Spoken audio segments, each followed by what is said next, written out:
Welcome to Reparations Roundup News and Views with the incredible Nikichi Taifa, featuring current updates and historical tidbits on the reparations movement in the U.S. and worldwide. Taifa is authentic and unapologetic, captivating and charismatic, entertaining and witty, and one of the most knowledgeable and longest-serving experts on the issue of reparations in the country.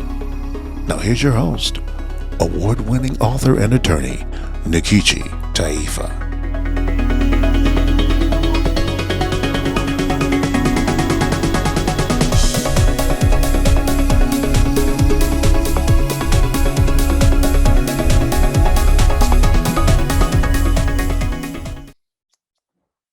It appears as if Ted's live release of my signature TED Talk, Reparations, an issue whose time has come, presented on April 4th, is timely for another reason.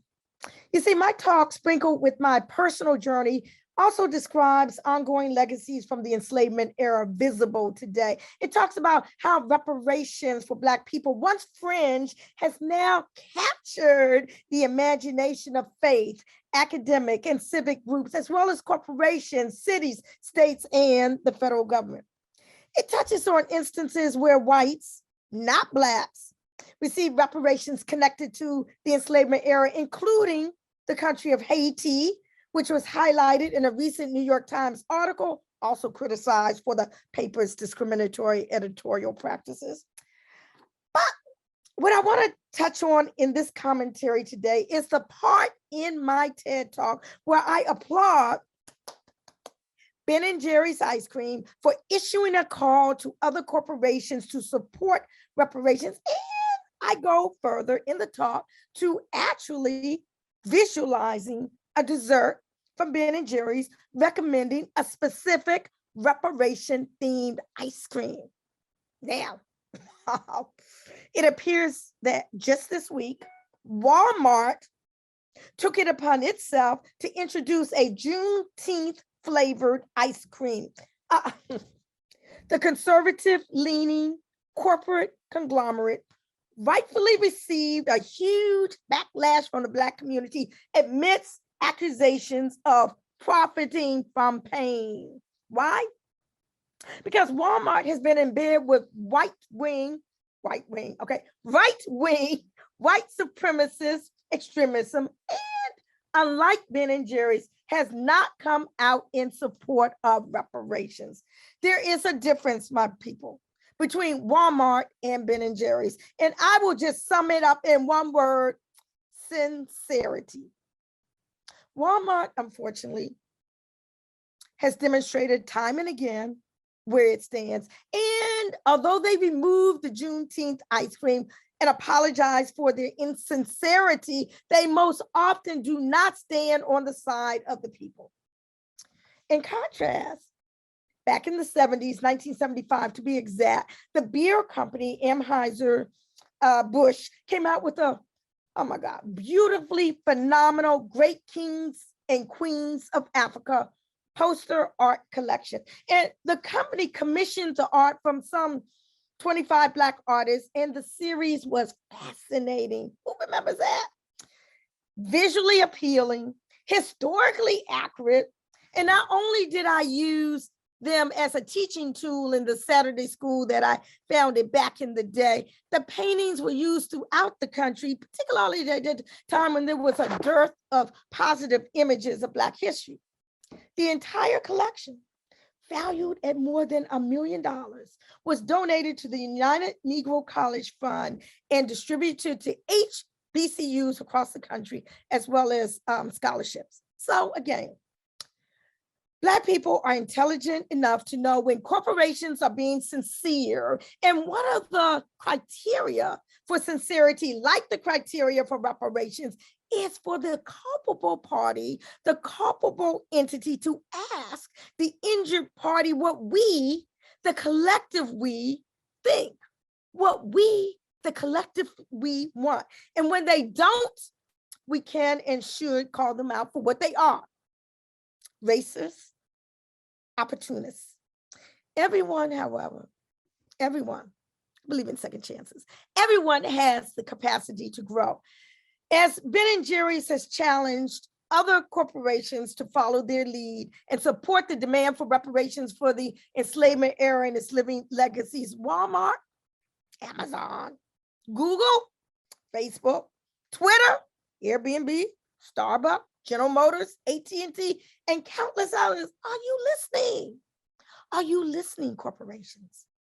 You can start out by listening to my TED Talk. Learn from Ben & Jerry's and take sincere action. This is Nikichi Taifa, Director of the Reparation Education Project, a 501c3 social justice organization. Let's be sincere, folk. Nikichi out.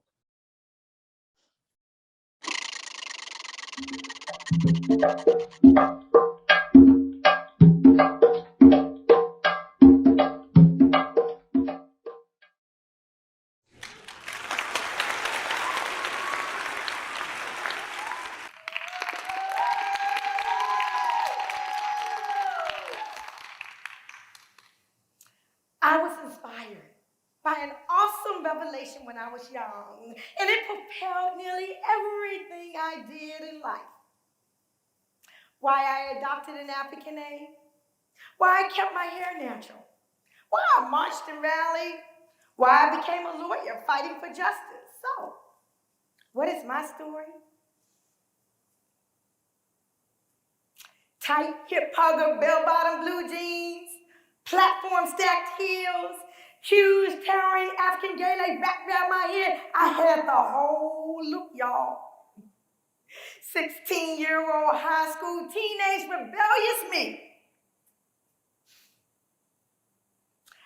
I remember those days like they were yesterday.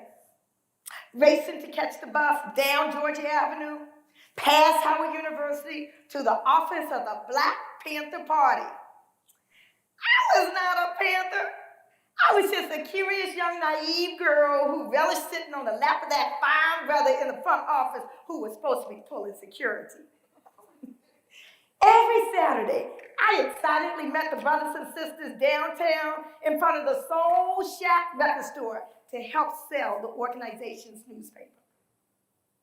One sizzling hot day, I took a break, wiped my brow, sat down on the curb, flipped open the paper. My eyes fixated on the 10-point program, what we want, what we believe. I just could not get the wording of point number 3 out of my head. We believe that this racist government has robbed us, and now we are demanding the overdue debt of 40 acres and 2 mules promised 100 years ago as restitution for slave labor and mass murder of Black people. We will accept the payment in currency, which will be distributed to our many communities. Wow, it sounded magical. A magic way more powerful than Shazam or Abracadabra or Open Sesame. A magic which gave my rebelliousness definition. It was the concept of reparations. Reparations, to finally find an idea, one I had unknowingly been searching for. It imbued me with a new awareness. I was captivated. I was excited. And I talked about reparations whenever and wherever I could.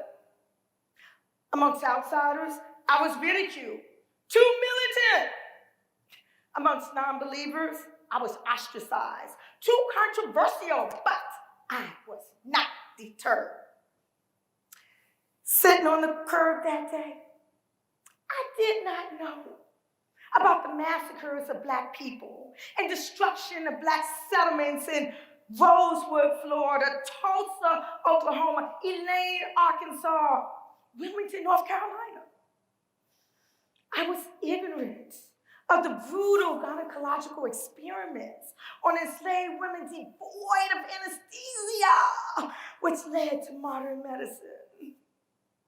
I had no clue about the enormous profits made by corporations, insurance companies, the banking and investment industries, and academic and religious institutions from enslavement.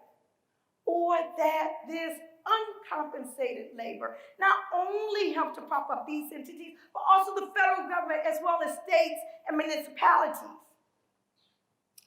But on a psychic level, I could feel within my bones and see within my communities the trauma from the enslavement era down through the years, the ever-present cultural assault on our pride, dignity, and self-esteem, the continuing negative impact on jobs and income, the inequalities in education, disparities in health, and the unfairness in the justice system.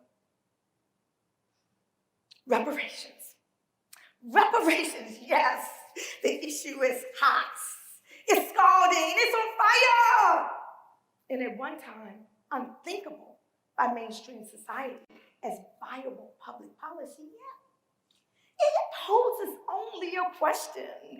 Does the United States government, as well as other culpable entities, owe reparations to the descendants of those once held as slaves? Just a question the late Congressman John Conyers reviews. We ask questions about everything. What's in space? What's underneath the water? Interesting questions, he would say to me. But this one has been studiously avoided. Why?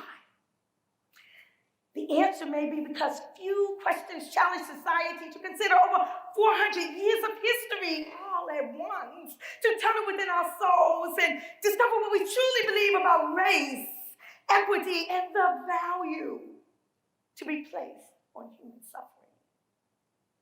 Think about what, if anything, is owed to the descendants of those who were kidnapped, sold, raped, castrated, stripped of humanity, language, and culture. Indeed, why shouldn't the great-great-grandchildren of those who, after emancipation, were denied land, leased by prisons as convict laborers, subjected to Jim Crow segregation laws, stripped of the right to vote, forcibly sterilized, relegated to substandard housing, worsened by the denial of credit known as redlining, blocked from military benefits under the GI Bill, economically dispossessed, forced into the lowest paying jobs, bound to an inferior and false education, inundated with disparate health care and imperiled to a massive incarceration unmatched in the world. Why should Black people not be compensated? But then, think about this. What about white American taxpayers who never owned any slaves, never lynched anyone, never participated in redlining? Why should they pay for the sins of forefathers and foremothers that they never even knew? Or what about those whites whose ancestors survived long after the chattel enslavement period? Hasn't the United States government already paid reparations through affirmative action? What type of price tag should be put on over 2 centuries of legalized inhumanity? What about Oprah? Should she get a check? Regardless of what one might think about all of these queries, one fact is sure. Reparations is not a fairy tale, but a well-established principle of both domestic and international law, which the United States government is aware of and has participated in. The 16-year-old native Washingtonian me, sitting on the curb that day, had not learned in school that reparations were paid right here in the nation's capital, pursuant to the 1862 D.C. Compensated Emancipation Act, but the funds weren't paid to the newly freed Black people. The reparations went to the former white slave owners. The 20-year-old college student history major me had not learned that the country of Haiti, which heroically won its freedom in 1803, was forced to pay reparations to France all the way up through 1947, long after both the original enslaved and enslavers were dead. I did not know that the British government paid reparations when it abolished slavery in 1833, not to the formerly enslaved, but again to the former slave owners, and the reparation payments to those white descendants of slaveholding families continue all the way down through the year 2015. And the elder me was flabbergasted upon learning that in 1892, the descendants of 11 Italian lynching victims in New Orleans received cash reparations from the United States government. Why? Why are Black people not respected and treated as others? Why? Why are atrocities committed against Japanese Americans and Native peoples addressed to an extent, but not those of African Americans? How? How can an administration righteously seek justice for immigrant children separated from their families at the border while historically ignoring the snatching of Black babies from mothers' breasts? How can an anti-Asian hate crimes bill sail through Congress while anti-lynching legislation struggled for over a century up until just last week to finally see the light of day? We must be straightforward about rights and wrongs. We must stop the false narrative that because slavery ended over a century ago, that nothing is due. There is no statute of limitations on addressing human rights violations, and deaths are neither absolved nor diminished by the passage of time. In fact, as anyone with a credit card painfully knows, over time, debts grow larger with interest. We all stand on the shoulders of those who came before us. Each generation passes its debts as well as its assets on to the next generation. The heritage which whites in this country enjoy is what has been called white skin privilege, benefiting from a society, a state, a social structure which is governed by white supremacy. And although we may debate the who, what, when, and how of remedy, there is no question that Caucasians in this country, no matter when they arrive, no matter their guilt or innocence, enjoy the fruits of over 400 years of unjust enrichment. Today is April 4th, the very day Dr. Martin Luther King Jr. was assassinated in 1968. On this day, if none other, we pay homage to the man who once talked about coming to Washington to cash a check he preached, which deplorably has come back marked insufficient funds. Not get stuck on just a check. You see, my reparations journey has allowed me to develop a much broader view of remedy than I had as a teenager, as well as recognition that repair is not for the enslavement era alone, but for its living, continuing legacies that last down through to today. You see, more than Black bodies were stolen.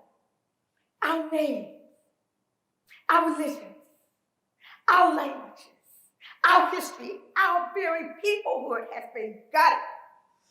The harms from the enslavement era and beyond were multifaceted, thus the remedies must be multifaceted as well. Indeed, a reparations settlement can be fashioned in as many forms as necessary to equitably address the incalculable injuries that have been sustained as a result of this crime against humanity.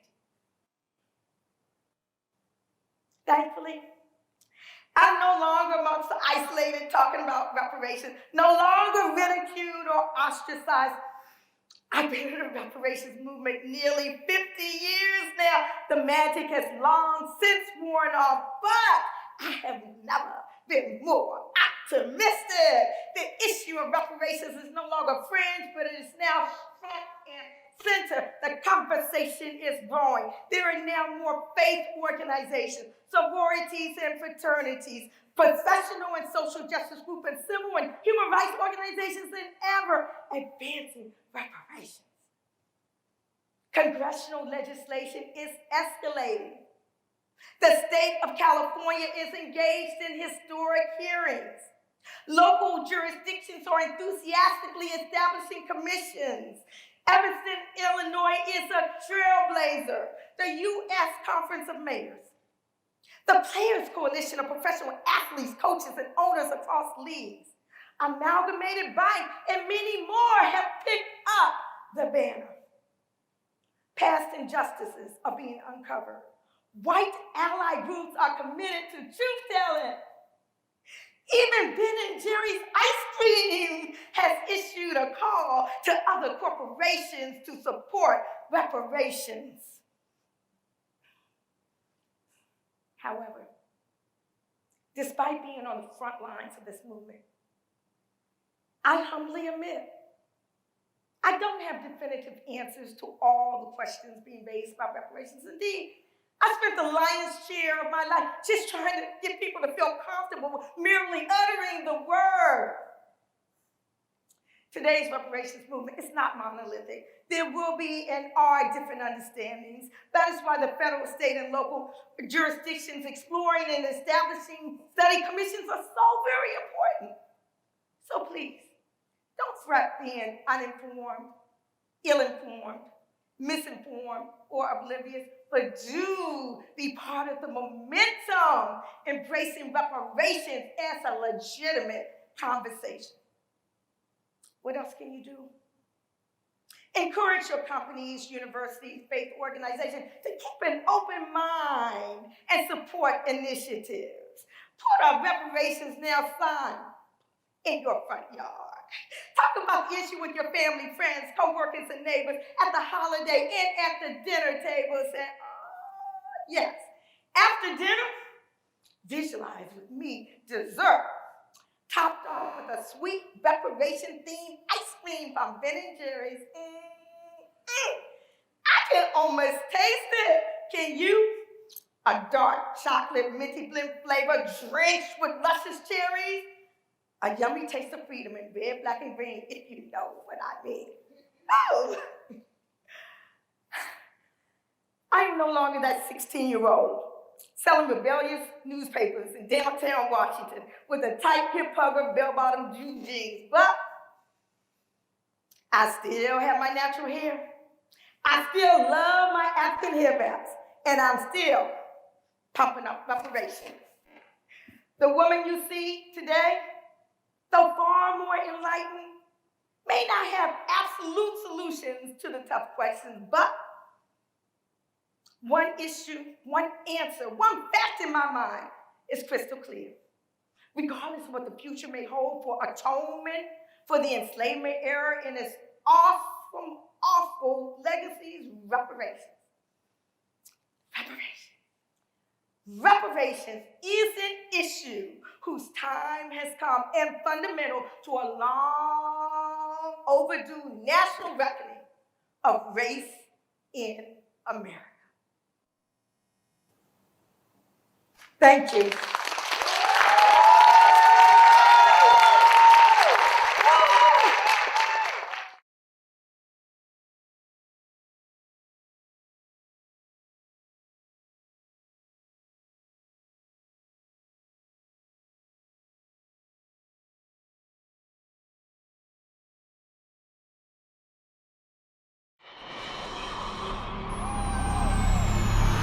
You have been listening to Reparations Roundup News and Views with People's Lawyer Nkechi Taifa. The issue of reparations is on fire, and Taifa is spreading the message like a storm. Visit reparationseducationproject.org for info on the movement. For the full Nkechi Taifa experience, visit nkechitaifa.org. Reparations is an issue whose time has come. Don't miss the next Reparations Roundup.